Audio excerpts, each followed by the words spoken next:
ሰላም ሰላም የዩቲዩብ ቤተሰቦቼ ዛሬ እንድንወያይ ያሰብኩት ስለ ቶንሲል ኢንፌክሽን ነው። በዋነኝነት በህፃናት ላይ የሚከሰት የቶንሲል ኢንፌክሽን ምንነት እናያለን። ቶንሲል ምንድን ነው? ቶንሲል በራሱ በሽታ አይደለም። ቶንሲል በአፍ ውስጥ በግራና በቀኝ የሚኖር በሽታ ለመከላከል የሚጠቅሙ ኢሚኖግሎቢሊንስ የሚባሉ የሚመረቱበት እንደዚሁም በሽታን ለመከላከል የሚጠቅም የሰውነት ክፍል ነው። ቶንሲል በራሱ በሽታ አይደለም። ችግር የሚሆነው ኢንፌክሽን ሲፈጠር ነው። ኢንፌክሽን የቶንሲል ኢንፌክሽን አሁን ከዚህ ቀጥሎ የምናየው አይነት ነገር ሲከሰት ራሱ የቶንሲል ኢንፌክሽን ይባላል እንጂ ቶንሲል በራሱ ችግር አይደለም ማለት ነው። ብዙ ጊዜ የቶንሲል ኢንፌክሽን የሚመጣው በቫይረስ ነው። ቫይረስ ለምሳሌ ጉንፋን ቫይረስ እንላለን። ጉንፋን በቫይረስ ነው የምንመጣው እንደምንለው፣ ይህም ቶንሲል በአብዛኛው በቫይረሶች ነው የሚመጣው። ስለዚህ ከቫይረስ ውጭ ያሉትን በባክቴሪያ በዋነኝነት በባክቴሪያ የሚመጣውን የቶንሲል አይነት ነው ብዙ ጊዜ እኛ የምናክመው። ከዛ ውጭ በቫይረስ የሚመጣው ቀጣይ እናየዋለን። እንዴት ህክምናው እንዴት እንደሚሰጥ እሱን እናያለን። ስለዚህ በዋነኝነት በቫይረስ ይመጣል። ያው ብዙ ጊዜ በቫይረስ ነው። የቫይረስ ምክንያቶቹ ቫይረስ ናቸው። ከዛ ውጭ ግን ባክቴሪያ ግሩፕ ኤ ቤታ ሄሞሊቲክ ስትሪፕቶኮክሳይ የሚባል የባክቴሪያ አይነት ነው በዋነኝነት ከባክቴሪያዎች ውስጥ የሚያመጣው ማለት ነው ቶንሲል ኢንፌክሽን። ምልክቶቹ ምንድን ናቸው? ትኩሳት ይኖራል፣ መዋጥ መቸገር ይኖራል፣ ከዛ አንገት አካባቢ እብጠት ይኖራል። ፍረንተትም እንደምንለው ሰርቫይካል ሊምፋዲኖፓቲ ይኖራል። ከዛ ራስ ምታት፣ ጆሮ ሪፈርድ ኦታልጃ ይባላል። የጆሮ ህመምም ሊኖር ይችላል። እነዚህ ነገሮች ይኖራሉ። ቶንሲሉን በምናይበት ጊዜ እዚህ ፎቶ ላይ እንደምታዩት ግራና ቀኝ ቶንሲሉ አብጧል፣ እብጠት ያሳያል። ከዛ ውጭ ነጭ ነገሮች ይኖራሉ። እንጥሉም እንደምታዩት ወደ አንድ በኩል ሽፍት ተደርጓል፣ መቅላትም ምናምን አለው። ስለዚህ ቶንሲል ኢንፌክሽን በሁለቱም እንደምታዩት እብጠት እንደዚህ አይነት ነገር ሊኖር ይችላል ማለት ነው። ሁለተኛውም ምስል ስናይ እንዲሁም ቶንሲሎቹ እንደዚህ እንደምታዩት እብጠት ያሳያሉ፣ እንዲሁም መቅላት ነገር አለው ማለት ነው። እዚህም ተመሳሳይ ነው፣ እንደምታዩት ነው። ዩቡላ እንጥሏም እንደዚህ እንደምታዩት መቅላታ፣ ቶንሲሎቹም እንደ አራውንድ ያለውን በቶንሲል እና በዩቡላ አካባቢ ያለው መቅላት ይታያል ማለት ነው። ይህም ተመሳሳይ ምስል ነው። በቀኝ በኩል ያለው አብኖርማል የሆነ ኖርማል ያልሆነ ቶንሲል ኢንፌክሽን ሲኖር የሚታዩ ነገሮች ናቸው።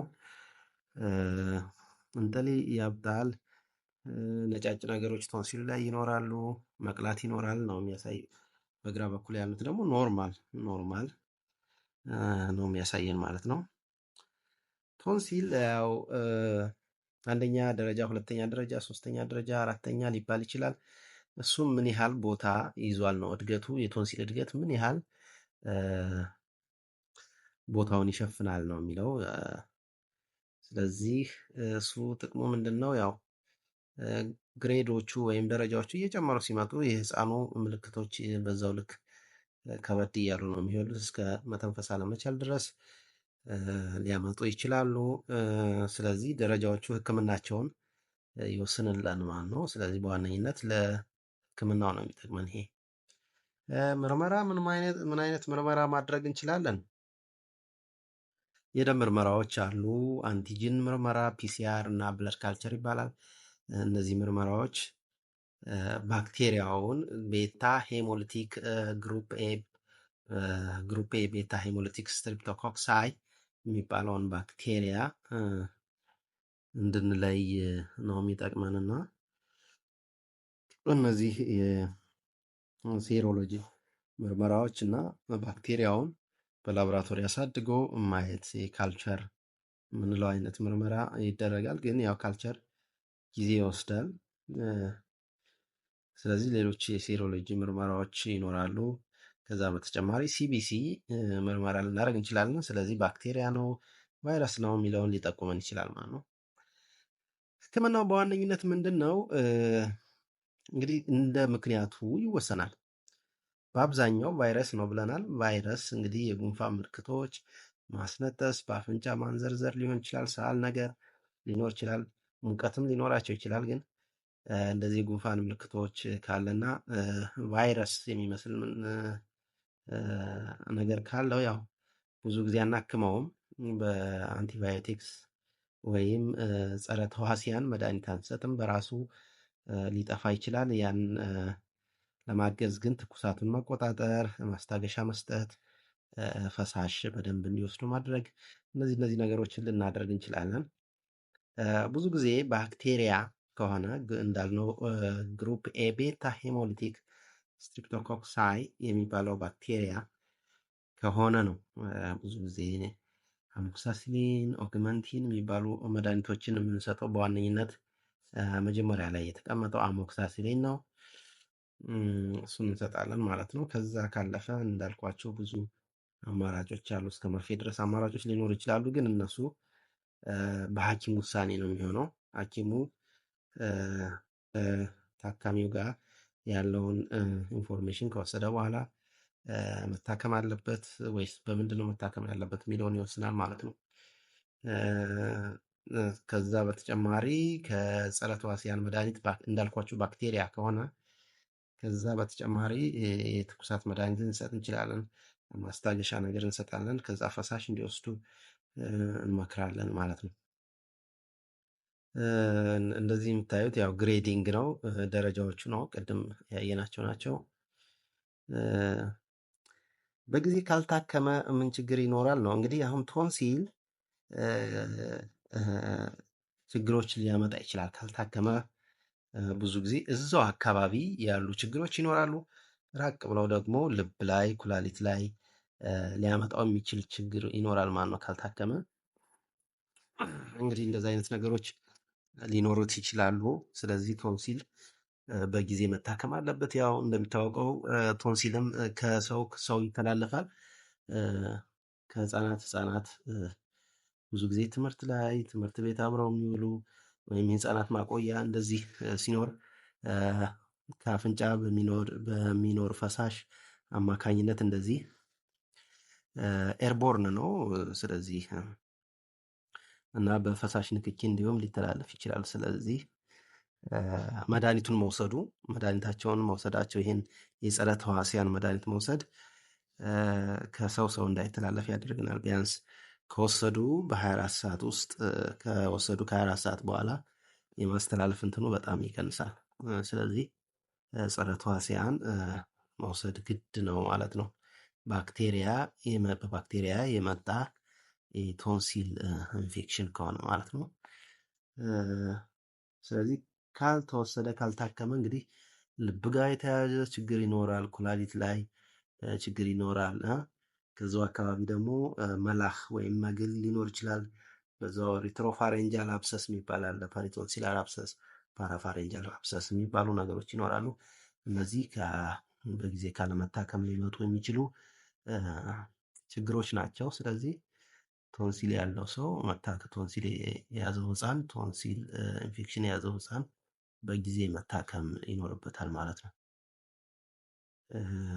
ስለዚህ ህክምናው ያው ለ10 ቀን ነው የሚሰጠው። በዋና የመጀመሪያው እንዳልኳችሁ አሞክሳሲሊን ነው። እሱም በሐኪም ትዕዛዝ ቢሆን ጥሩ ነው። ብዙ ጊዜ አሁን እየተፈጠረ ያለው ቶንሲል ነው ይባላል። ለጉንፋኑ ሁላ እንደዚህ ጸረ ተዋሲያን መስጠት ያው ከእሱ ጋር ተያይዞ የሚመጡ ችግሮች ይኖራሉ እና በሐኪም ትዕዛዝ ቢሆን እና አስፈላጊነቱ ከተወሰነ በኋላ ቢሆን ጥሩ ነው። ወላጆች ምን ማድረግ አለባቸው? ያው እንግዲህ ህፃን ልጆቻቸው እንግዲህ እነዚህ ከላይ የጠቀስናቸው ምልክቶች ካሉ ማሳከም ያስፈልጋል። ማሳከም መድኃኒቱን በጊዜ መጀመር ከዛም መጨረስ ያስፈልጋል። ብዙ ጊዜ 2 ቀን 3 ቀን ይወሰድና ለውጥ ሲታይ የማቆም ነገር ይታያል። ነገር ግን በደንብ ስርዓት ተከታትሎ ማስወሰድና ለፉል ኮርስ ወይም የታዘዘው ቀን እስኪያልቅ ድረስ መስጠት ያስፈልጋል ማለት ነው። እንግዲህ ስለ ቶንሲል በትንሹም ቢሆን የተረዳችሁ ይመስለኛል። ስለ ቶንሲል ኢንፌክሽን ያው ቶንሲል እንዳልኳችሁ በራሱ ችግር አይደለም። ማንኛውም ሰው ቶንሲል ይኖረዋል። ያ ቶንሲሉ ኢንፌክሽን ሲፈጥር ነው ቶንሲል ኢንፌክሽን የሚባለው እና በተለምዶ ቶንሲል ማለት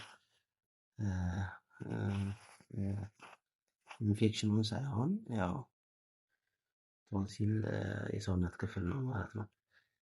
እንግዲህ ስለ ቶንሲል ይህን ካወራን ቀጣይ በሌሎች የትምህርታዊ መረጃ እንገናኛለን ብዬ ተስፋ አደርጋለሁ። ቸርን ሰንብት። ቻናሉን ይህን ቻናል ሰብስክራይብ እያደረጋችሁ ቤተሰብ እንሁን። ጥያቄ ካላችሁ ኮመንት መስጫው ላይ ታስቀምጡልኝ መመልስ ይሆናል። ስለዚህ ቸርን ሰንብት። አመሰግናለሁ።